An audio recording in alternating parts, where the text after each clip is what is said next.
Hello everyone. Today we discuss about the hypersensitivity reaction.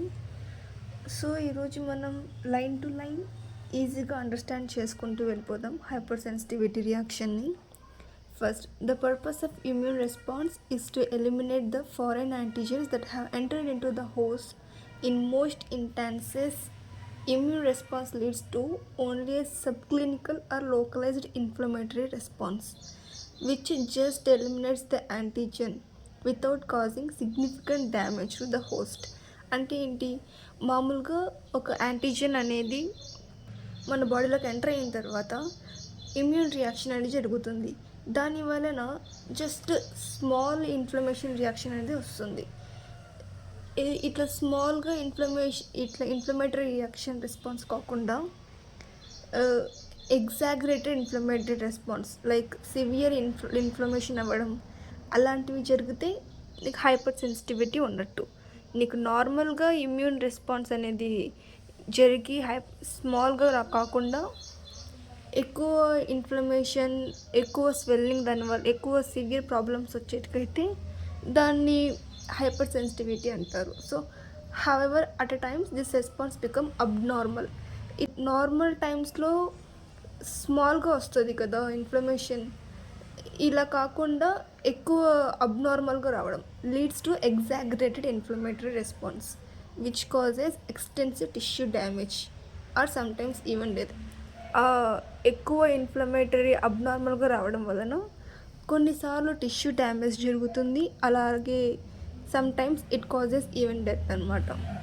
So let's discuss about the topic hypersensitivity reaction. This is the definition. The term hypersensitivity or allergy refers to the injurious consequences in the sensitized host following subsequent contact with the specific antigen. మన body అనేది antigen వలన antigen అనేది మన body మీద contact అయినప్పుడు ఒక injurious consequences అనేవి జరుగుతాయి అన్నమాట. సో దీన్ని హైపర్ సెన్సిటివిటీ అని అంటారు. Now's the classification, Gell and Coombs classification. Following an antigen contact, hyper sensitivity may occur immediately or after a few days. It may result from abnormality of either humoral or cell mediated immune response. అంటే ఏంటి, antigen అనేది మన body మీద attack అయిన తర్వాత, antigen అనేది మన బాడీలో ఎంటర్ అయిన తర్వాత కొన్ని రియాక్షన్స్ అనేటివి జరుగుతాయి, హైపర్ సెన్సిటివిటీ రియాక్షన్స్. అవి కూడా few hours to few days, few hours or minutes to few days. తొందరగా యాంటీజెన్ మన బాడీలోకి వచ్చిన వెంటనే రియాక్షన్స్ జరుగుతాయి. అది ఇంకా ఎక్కువ రోజుల తర్వాత జరిగే రియాక్షన్స్ని బట్టి ఇక్కడ క్లాసిఫై చేయడం జరిగింది. Based on about two features అంటే is nothing but based on this days, and it is mediated by humoral and cell mediated immune response. Humoral we know that this is B lymphocyte, and cell mediated immune response it is by T lymphocytes. And దీని వలన ఈ classification అనేది మనకు hyper sensitivity is divided into 4 types అనమాట. ఈ 4 టైప్స్లోనూ ఒకటేమో immediate hyper sensitivity reactions, త్వరగా within few minutes to few అవర్స్లో వచ్చే రియాక్షన్స్నేమో అందులో ఉండే టైప్స్ ఏమో మనకు type 1 hyper sensitivity reaction, type 2 and type 3 అనమాట. ఇంకా కొన్ని డేస్ తర్వాత వస్తాయి కదా, దాన్ని డిలేడ్ హైపర్ సెన్సిటివిటీ రియాక్షన్ అంటారు. సో ఇక్కడ చూద్దాం మనం. The reaction occurs immediately within few minutes to few hours of antigen contact. చెప్పుకున్నాం ఆల్రెడీ, యాంటీజెన్ అనేది కాంటాక్ట్ అయిన తర్వాత ఫ్యూ మినిట్స్ టు ఫ్యూ అవర్స్లో మనకు రియాక్షన్స్ జరుగుతాయి. దాన్ని ఇమీడియట్ హైపర్ సెన్సిటివిటీ రియాక్షన్ అంటారు. As a result of abnormal exaggerated humoral response. ఈ తొందరగా జరిగే రియాక్షన్స్ అన్నీ కూడా యాంటీబాడీ మీడియేటెడ్ అనమాట, nothing but B lymphocyte. This can be further classified into 3 types, 1 to 3. Type 1 ఏమో మనకి it is mediated by IgE antibody.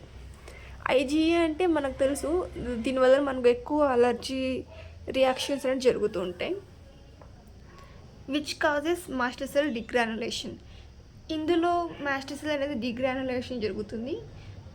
And type 2 ఏమో it is IgG mediated or sometimes IgE. ఇందులో ఏమో మనకు complement system అనేది activate అవుతుంది or antibody dependent cellular cytotoxicity.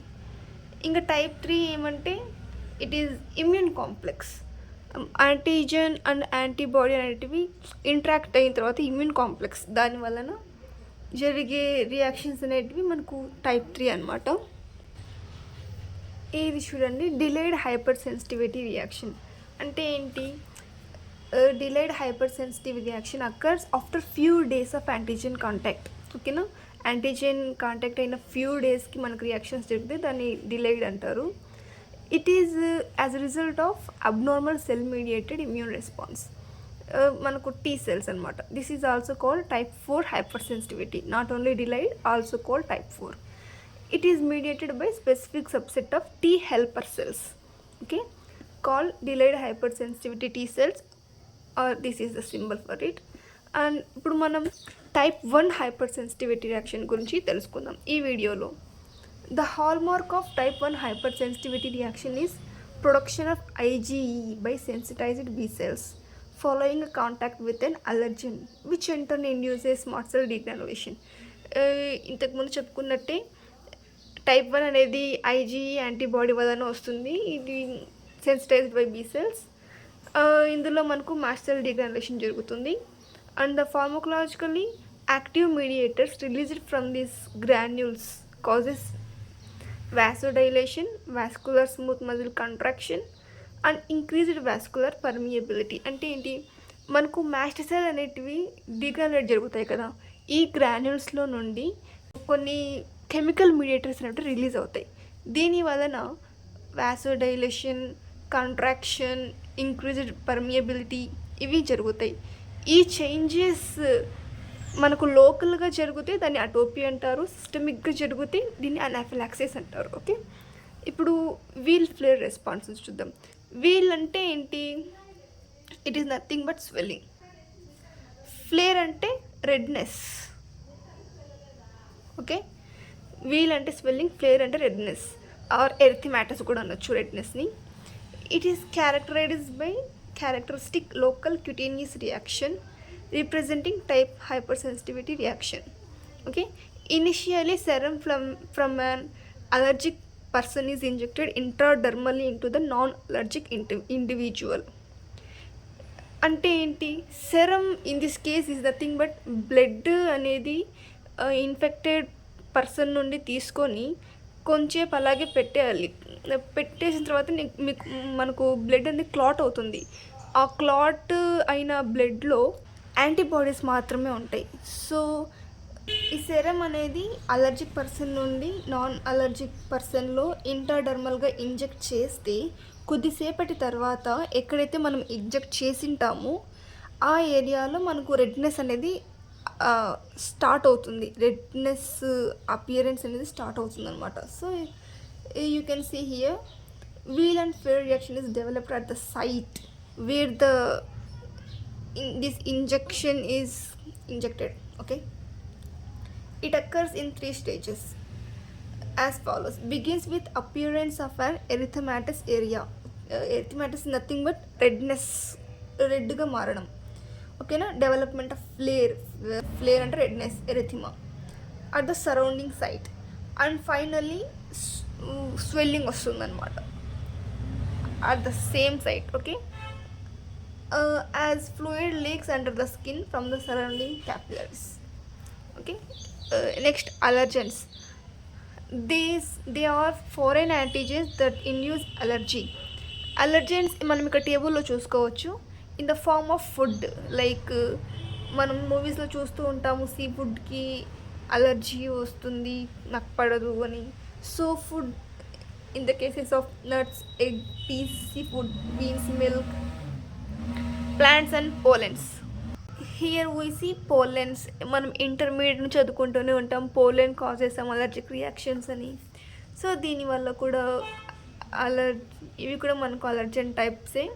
And proteins like foreign serums and vaccines In drugs, it is penicillin, sulfonamide, local anesthetics, and salicylates.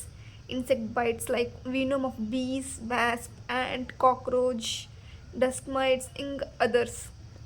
These are allergens అనమాట. Now మనం mechanism చూద్దాము, ఇది ఎలా జరిగిద్ది టైప్ 1 హైపర్ సెన్సిటివిటీ రియాక్షన్ అనేది. Okay, mechanism అనేది మనకు 2 ఫేజెస్లో జరిగిద్ది. ఒకటి సెన్సిటైజేషన్ ఫేజ్, ఇంకొకటి ఎఫెక్టార్ ఫేజ్. ఓకేనా, దీని ఇంటర్వల్ అనేది 2 to 3 weeks అనమాట. సెన్సిటైజేషన్ ఫేజ్ చూద్దాం. This occurs when an individual is exposed for the first time to the sensitising or priming dose of an allergy. ఇక్కడ సెన్సిటైజేషన్ ఫేజ్ అంటే ఏంటి? ఫస్ట్ టైం మన బాడీ అనేది కొత్తగా ఫస్ట్ టైం కొత్త అలర్జన్ అనేది వచ్చి మన బాడీలోకి ఎంటర్ అయ్యింది. మనకు ఆ అలర్జన్కి సంబంధించిన ఎటువంటి మెమొరీ అనేది మన బాడీలో లేదు. So it is like preparing phase, మనం అర్థం చేసుకోవడానికి అనుకోవచ్చు. ఈ అలర్జన్కి సంబంధించిన యాంటీబాడీ అనేది ఫామ్ అవ్వాలి కదా. సో ఈ అలర్జన్ ఇలా ఉంటుంది, దీనికి మనం యాంటీబాడీ ఇలాంటిది వెయ్యాలి అని ప్రిపేర్ చేసుకుంటుంది. సో ఇందులో ఈ సెన్సిటైజేషన్ ఫేజ్లో మనకు ఎటువంటి సిమ్టమ్స్ అండ్ సైన్స్ ఉండవు.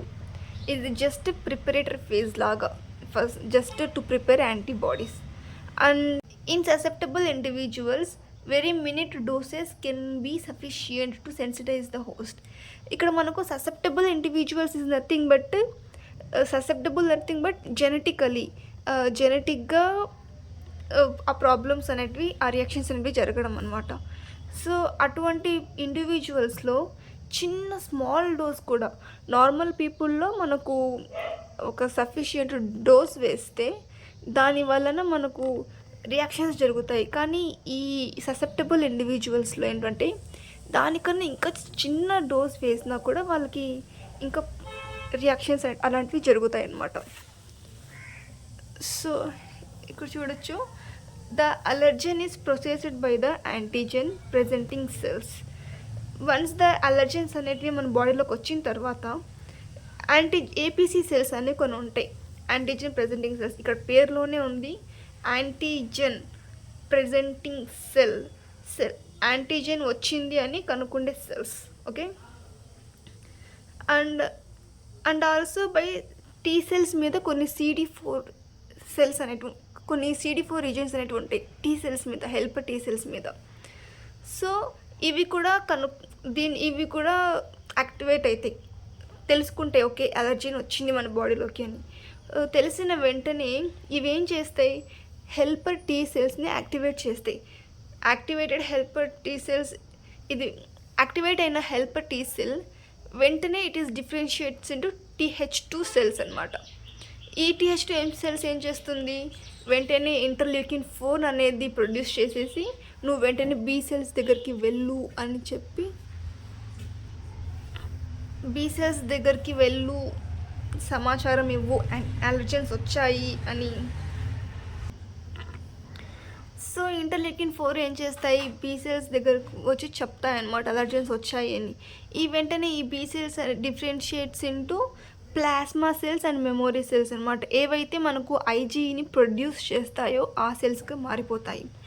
వన్స్ మనకు ఐజీఈ ప్రొడ్యూస్ అయిన తర్వాత ఈ ఐజీఈ ఏమో migrates to the target site. ఎక్కడైతే మనకు అలర్జన్ అయితే వచ్చిందో ఆ సైట్కి వెళ్ళిపోతుంది. అక్కడ ఉన్న మాస్టర్ సెల్కి వచ్చి బైండ్ అవుద్ది. ఇక్కడ కోట్ అంటే మనకు బైండ్ అన్నట్టుగానే, అంటే ఏంటి, ఐజీఈ మీద ఎఫ్సి రీజన్స్ అనేటివి ఉంటాయి. ఓకే, ఈ ఎఫ్సి రీజన్ ఇక్కడ మనం చూసుకోవచ్చు డయాగ్రామ్లో. అలర్జన్ అనేది మన బాడీలోకి ఎంటర్ అయిన వెంటనే APC and CD4 T cells అనేది డిఫరెన్షియేట్ ఇంటూ TH2 సెల్స్. ఈ TH2 సెల్స్ ఏం చేస్తాయి, బీ సెల్స్ దగ్గరికి వెళ్ళి అలర్జన్ వచ్చింది అని చెప్తాయి. అప్పుడు బీ సెల్ ఏం చేస్తుంది, మెమోరీ సెల్గా ప్లాస్మా సెల్గా డిఫరెన్షియేట్ అయ్యిద్ది. అప్పుడు ఇందులో నుండి మనకు ఐజీఈ అనేది ప్రొడ్యూస్ అవుతాయి.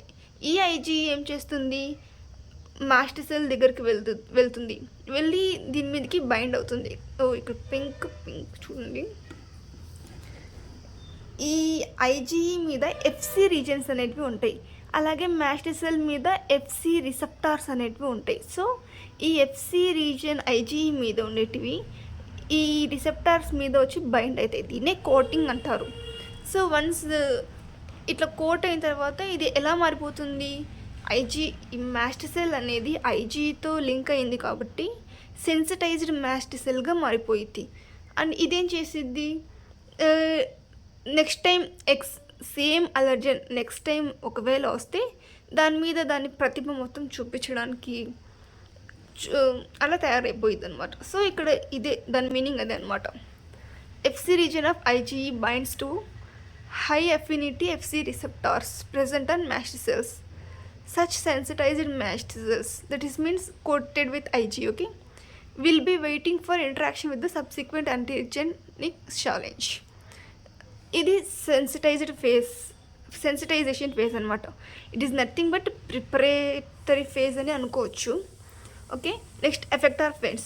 when the same allergy is introduced subsequently, it directly encounters with the effector phase. ఏంటి, నెక్స్ట్ టైం సేమ్ అలర్జీ అనేది మన బాడీలో ఎంటర్ అయిన తర్వాత ఇక్కడ ఆల్రెడీ మనకు యాంటీబాడీస్ అంటే మాస్ట్ సెల్ అనే సెన్సిటైజ్డ్ మాస్ట్ సెల్ అనేది ప్రిపరేటరీగా ఉంది. నెక్స్ట్ టైం సేమ్ అలర్జీస్ దాని తాట తీయాలి అని చెప్పేసి రెడీగా ఉంది. So when the same allergy is introduced subsequently, it directly encounters with the FAB region of IgE coated on mast cells. అంటే ఏంటి, మాస్ట్ సెల్ మీద ఐజీఈ అనేది ఎఫ్సి రీజన్తో వచ్చి అటాచ్ అయ్యింది కదా, కోట్ అయ్యింది కదా. సో ఈ ఐజీఈ మీద ఎఫ్ఏబి రీజన్ అనేది ఉంటాయి. ఈ ఎఫ్ఏబి రీజన్ దగ్గర అలర్జెన్స్ అనేవి వచ్చి బైండ్ అవుతాయి. దీని వలన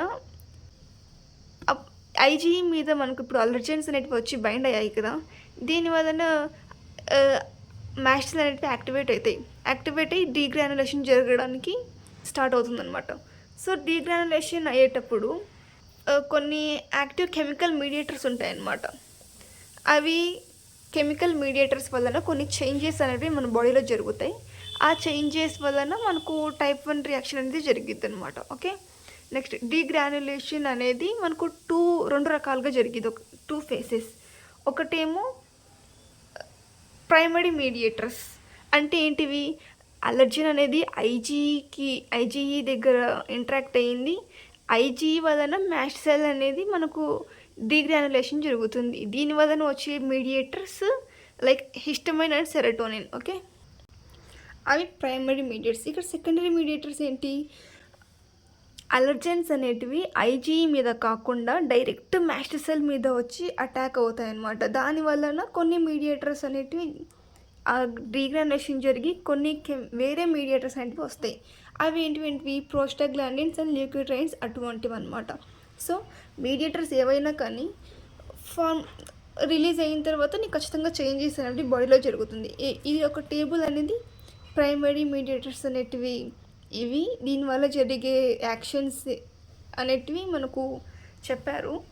యాక్షన్స్ గురించి చూస్తే the chemical mediators perform several pharmacological actions such as bronchial and smooth muscle contraction, increased vascular permeability and vasodilations. Okay, symptoms ఏంటివి, these actions in combination produce symptoms such as breathlessness, hypotension and shock leading to death at times. మనకు sensitization ఫేస్లో symptoms లేవు, but ఇందులో వచ్చాయన్నమాట symptoms. Okay, next manifestations చూద్దాం. Manifestations అంటే ఏంటి, ఎలాగా హైపర్ సెన్సిటివ్ వలన ఎటువంటి డిసీజెస్ ఎలాగ వస్తాయి, ఏమేమి జరుగుతాయి అనేది దీని మీనింగ్ అనమాట. సో ఒకటేమో systemic anaphylaxis and localised anaphylaxis అనమాట. సిస్టమిక్ అంటే ఏంటి, it is acute medical emergency conditions. అంటే ఏంటి, సడన్గా సివియర్ హెల్త్ ప్రాబ్లమ్స్ రావడాన్ని అక్యూట్ మెడికల్ ఎమర్జెన్సీ కండిషన్స్ అంటారు. దీనివలన వచ్చే సిమ్టమ్స్ ఏంటివి, dyspnoea, shortness of breath, hypotension and vascular collapse. Sometimes it leads to death also. ఇక్కడ ఎగ్జాంపుల్ ఇచ్చారు మనకు, కొన్ని అలర్జెన్స్ ఉంటాయి సచ్ యాజ్ పెనిసిలిన్. వీటి వలన wide range of allergens such as penicillin have been shown to trigger anaphylaxis in susceptible humans. Susceptible అంటే ఇంతకుముందు మనం చెప్పుకున్నట్టే జెనెటిక్గా ఓకే, జెనెటిక్గా రావడం. దీనివలన వచ్చే ప్రాబ్లమ్స్ గురించి చెప్పారు. ఇంకా కిందనేమో ట్రీట్మెంట్ అనమాట. So epinephrine adrenaline drug of choice for systemic anaphylaxis reaction. This is localised anaphylaxis అనమాట. ఇక్కడ ఏంటి, the reaction is limited to specific target tissue or organ. అంటే ఏంటి, మనకి ఎక్కడైతే అలర్జన్ అనేది వచ్చింటుందో ఆ చుట్టుపక్కల ఉన్న టిష్యూ ఆ ఆర్గాన్స్కి అఫెక్ట్ అయ్యిద్ది అనమాట. Okay, it is also inherited లాగే చూపెట్టారు. This is the term called atopy. ఇక్కడ ఎగ్జాంపుల్స్ ఇచ్చారు మనకు. ఒకటి allergic rhinitis and asthma, food allergy, atopic dermatitis and here drug allergy. Okay, allergic rhinitis it is airborne allergens, exposure to airborne allergens with conjunctiva, nasal mucosa. Conjunctiva అంటే కళ్ళ కింద ఉన్న area. దీనివల్ల watering, nasal మ్యూకోజాకి exposure అవ్వడం వలన sneezing, coughing. Asthma అంటే ఇంక తెలిసింది, allergens that expose towards the respiratory mucosa అనమాట. దీనివల్ల కన్స్ట్రిక్షన్, డిస్నియా. ఫుడ్ అలర్జీ ఇంతకుముందు చెప్పుకున్నట్టుగానే allergies like penicillin. Okay, next factors influencing అంటే మీనింగ్ ఏంటి, strongly the type 1 hyper sensitivity reactions occurs. వేటి వలన స్ట్రాంగ్గా ఈ రియాక్షన్ జరిగిద్ది, ఏ వేలో జరిగిద్ది అనేది మనకి ఇక్కడ ఫ్యాక్టర్ ఇన్ఫ్లుయెన్సింగ్ మీనింగ్ అనమాట. So it is genetic makeup, like genetic వలన కూడా కొందరు ఈ జెనెటిక్ వలన జరిగే రియాక్షన్స్ అనేటివి కొందరికి తక్కువగా ఉండొచ్చు, కొందరికి ఎక్కువగా సివియర్గా ఉండొచ్చు అనమాట ప్రాబ్లమ్స్ అనేటివి. సో అది నెక్స్ట్ అలర్జెన్ డోస్. ఇదేంటి, the dose of allergen has defined impact in type of immune response produced. ఇక్కడ డోస్లోనే పేరులోనే ఉంది స్మాల్. ఇక్కడ చూడండి, it is observed that repeated small doses of allergen induce persistent IgE response in mice. అంటే ఏంటి, రిపీటెడ్గా ఎవ్రీ డే సేమ్ డోస్లో స్మాల్ డోస్లో అలర్జెన్ అనేది మన బాడీలోకి ఇంట్రడ్యూస్ అయ్యి దీనివలన ఐజీఈ అనేది ప్రొడ్యూస్ అయ్యిద్ది అనమాట. అలాగే రోజు ప్రొడ్యూస్ అయ్యింది. ఇంకా అలాగే ప్రతిరోజు మనకు రియాక్షన్ అనేది జరిగిద్ది అనమాట. ఆ రియాక్షన్ అనేది ఎక్కువ రోజులు ఉండడానికి అవకాశం ఉంటుంది. అది కొన్ని కేసెస్లో hire dosage leads to transient IgE response with a shift towards IgE response. అంటే ఏంటి, మన బాడీ అనేది ఐజీఈ ప్రొడ్యూస్ చేస్తుంది, కొంతవరకు చేస్తుంది, ఎక్కువ డోసెస్కి అయితే చేయదు. So it shifts towards the IgE production అనమాట. సో ఐజీఈ అనేది మనకు రిలీజ్ అయ్యింది. దీనివల్ల ఏంటి, ఈ రియాక్షన్స్ అనేటివి స్టాప్ అయిపోతాయి. అంటే ఏంటి, ఐజీఈ అనేది మనకు అలర్జన్ రియాక్షన్ని కాజ్ చేస్తుంది. ఐజీజీ అనేది అలర్జిక్ రియాక్షన్స్ని స్టాప్ చేస్తుంది. Okay, next helper 1, helper 2 response. ఈ ఫ్యాక్టర్ ఏంటి, హెల్పర్ 1 ఏమో మనకు ఐజీని తక్కువ ప్రొడ్యూస్ చేస్తుంది. దీనివలన మనకు అలర్జిక్ రియాక్షన్స్ తగ్గిపోయే అవకాశం ఉంటుంది. హెల్పర్ 2 సెల్స్ ఏంటి, ఐజీని ఎక్కువ ప్రొడ్యూస్ చేస్తుంది. మనకు అలర్జిక్ రియాక్షన్స్ కూడా ఎక్కువగా ఉంటాయి అన్నమాట. ఓకే, ఇది డిఫరెన్స్ వీటికి. అండ్ TH1 వీటి మధ్య బ్యాలెన్స్ కూడా మనకు కొన్ని ఆ రెస్పాన్స్, అలర్జన్ రెస్పాన్స్ ఎటువంటివి అనేది ఇక్కడ ఇచ్చారు. T1 ఏమో మనకు ఇంటర్ఫెరాన్ గామాని ప్రొడ్యూస్ చేసిద్ది. ఇదేం చేస్తుంది, టైప్ 1 హైపర్ సెన్సిటివిటీని ఇన్హిబిట్ చేస్తుంది, ఎందుకంటే ఇక్కడ మనకు ఐజీ తక్కువ వస్తుంది కదా. Type 2 response, it induces interleukin 3-4-5 and promote IG mediated allergic response. అంటే ఏంటి, ఐజీని ఎక్కువ ప్రమోట్ చేసేది మనకు TH2 అనేది.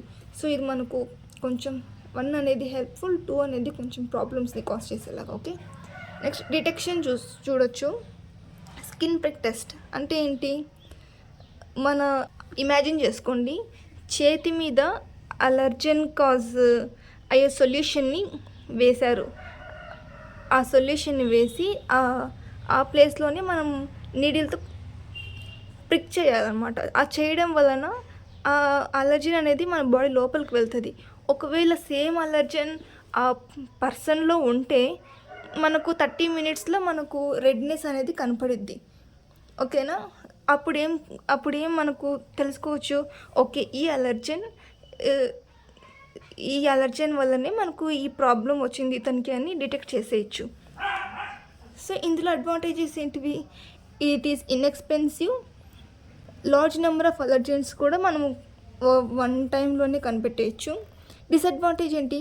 ఒకవేళ మనం ఇంజెక్ట్ చేసిన అలర్జెన్ అలాగే అతనికున్న అలర్జెన్ వేరే అయితే ఈ న్యూ అలర్జెన్ వల్ల కూడా అతనికి ప్రాబ్లమ్స్ రావచ్చు అనమాట. Next total serum IgE antibody. IgE antibody ఎంత ఉంది అని quantitative detection of total serum IgE antibodies performed by various formats such as enzyme immunoassay or radiometric assay called radioimmunosorbent test. ఈ tests వల్ల కూడా ఐజీఈ యాంటీబాడీ ఎంత ఉందో కనుక్కొని దానివల్ల కూడా మనం టైప్ 1 హైపర్ సెన్సిటివిటీ రియాక్షన్ని కనుక్కోవచ్చు. ఈ రియాక్షన్ టైప్ 1 అని డిటెక్ట్ చేయొచ్చు. Okay. Next allergen specific IgE. ఇందులోనూ కొన్ని టెస్ట్స్ ఉన్నాయి. Like multiplex immunoblot assay, fluoro enzyme immuno assay, automated immuno assay system, radio allergosorbent assay test ఇవన్నమాట. ఇక్కడ ట్రీట్మెంట్స్ ఇచ్చారు. Nothing but avoidance of contact with the allergens. మనకి ఏవైతే allergens అనిపిస్తాయో వాటిని avoid చేయడం. హైపోసెన్సిటైజేషన్ అంటే ఏంటి? ఆ అలర్జెన్ని రోజు మనం అలర్జెన్నే ఇంజెక్ట్ చేయాలి బాడీలోకి, but with increasing the dose. Okay. దాని వలన మనకు ఐజీజీ ప్రొడ్యూస్ అయ్యి ఆ అలర్జెన్ని రిమూవ్ చేసే అవకాశం ఉంటుంది. Next monoclonal IgE antibodies. Against IgE antibody మనము మోనోక్లోనల్ యాంటీబాడీస్ ఇంజెక్ట్ చేయడం. అలాగే కొన్ని డ్రగ్స్ లైక్ యాంటీహిస్టమైన్, ఎపినెఫ్రిన్, క్రిస్టోజోన్, theophylline, cromolyn, sodium. These are the suppressions for hyper sensitivity reaction అనమాట. So this is the video of hyper sensitivity 1 reaction. I think long అయిపోయింది video. Okay. Hope you understand. Thank you. Please do subscribe and follow our channel.